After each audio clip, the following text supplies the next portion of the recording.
que es la felicidad. Y cuando un individuo es feliz está más sano. Cuando un individuo toma conciencia de que es feliz, hace felices a los demás, porque aprende a ser un individuo del servicio al otro.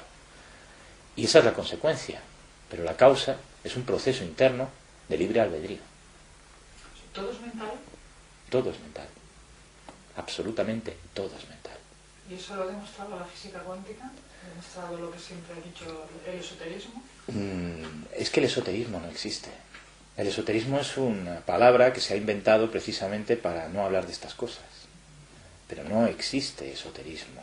Lo que existe es desconocimiento de muchos procesos y que han estado defragmentados, pero a la disposición del individuo. De hecho, las culturas antiguas ya conocían todo esto ya lo conocían los mayas, lo conocían los egipcios, lo conocían los aztecas.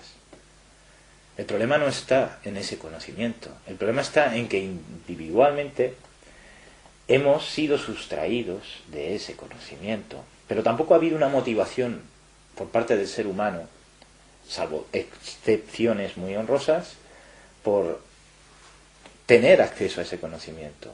Porque en el equipo nuestro lo que decimos es que todos nacemos científicos. El bebé es científico. Pero aunque el bebé sea científico, si luego los padres del bebé le enseñan a no ser científico, a ser, no, tú tienes que hacer, tú no puedes, los pensamientos negativos, la negatividad, el hándicap individual, inducido por los terceros, ojo, termina haciendo que el propio individuo se cree una serie de barreras de acceso a su propia seguridad, a su propia necesidad, a su propia felicidad, y de hecho generará traumas, generará depresiones, generará consecuencias sociales negativas, y diariamente estamos potenciándolo en una sociedad en la que apenas tenemos tiempo para pensar. Pero ¿qué sucede si de repente el tiempo a nivel cuántico desaparece y entramos en un escenario de no tiempo? Pues que, en primer lugar, nos vamos a encontrar con una realidad en la que o tomamos las riendas de nuestro propio tiempo o nos vamos a sentir deprimidos cuando no encontremos un estímulo externo que nos satisfaga. ¿Qué va a pasar cuando un individuo quiebra? ¿Se va a suicidar? ¿Qué va a pasar cuando un individuo se pone enfermo? ¿Se va a suicidar? ¿Vamos a ir a una sociedad de suicidios colectivos? ¿Y por qué? ¿No será que es que lo que tenemos es que tomar las riendas de nosotros mismos y empezar a dejar de depender de una serie de servicios que realmente estamos recibiendo y que no nos aportan nada? ¿Nos aportan qué?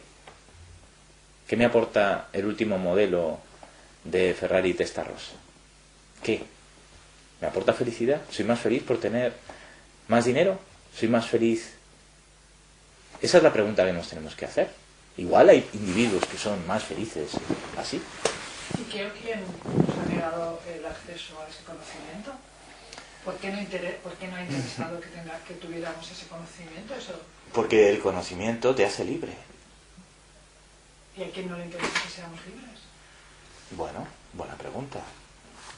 Pero probablemente esa pregunta no la tenga yo que contestar. Yo soy un científico. Creo que utilizas algunos métodos para trabajar un poco especiales para ser científico, como lo que se llama canalización, por ejemplo. Cuéntanos un poquito así cómo trabajas de esta manera. Bueno, vamos a ver, no es novedoso que todos los científicos son canalizadores. El problema está en qué frecuencia canalizan. Tú puedes ser canalizador a través de la inspiración. El mismo Kant era canalizador, porque cuando escribió su Crítica de la razón pura hablaba de la intuición. Y la intuición es necesaria en el proceso científico. Si no tienes intuición no puedes ser científico. ¿Pero qué sucede? Pues que hay dos tipos de investigación científica. Está la investigación científica del servicio a sí mismo y la investigación científica del servicio a los demás. El que es científico de la investigación del servicio a sí mismo, pues lógicamente, pues lo único que va a hacer es onanismo científico.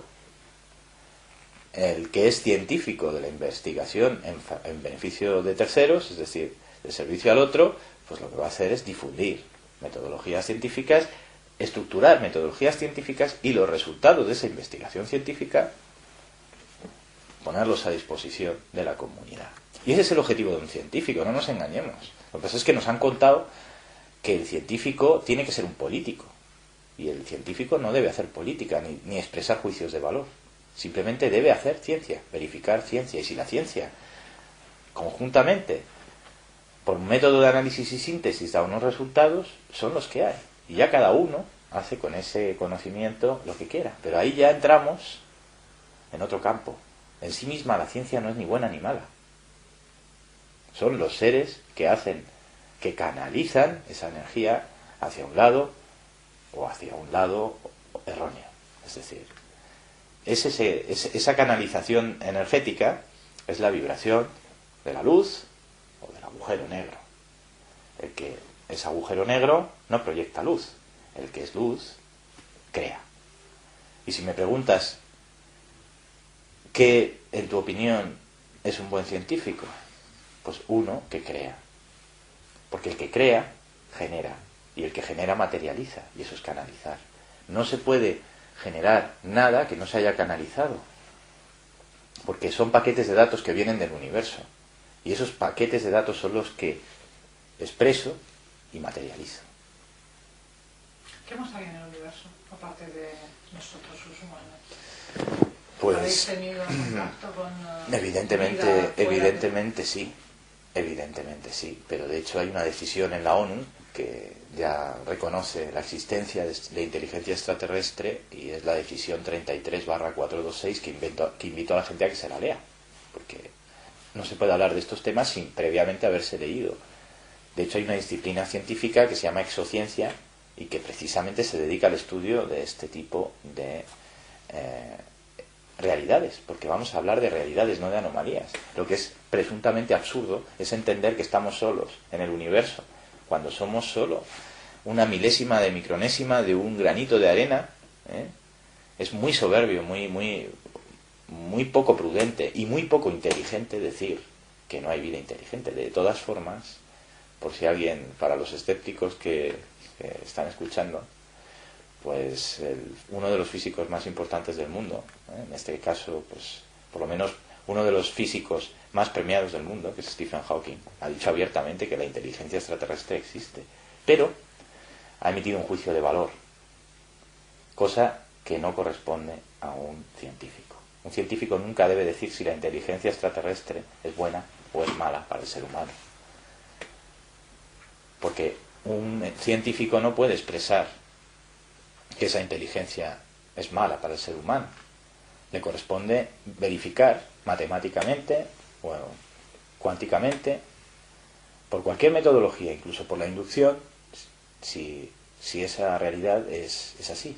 Pero lo que no puede hacer un científico es emitir un juicio de valor.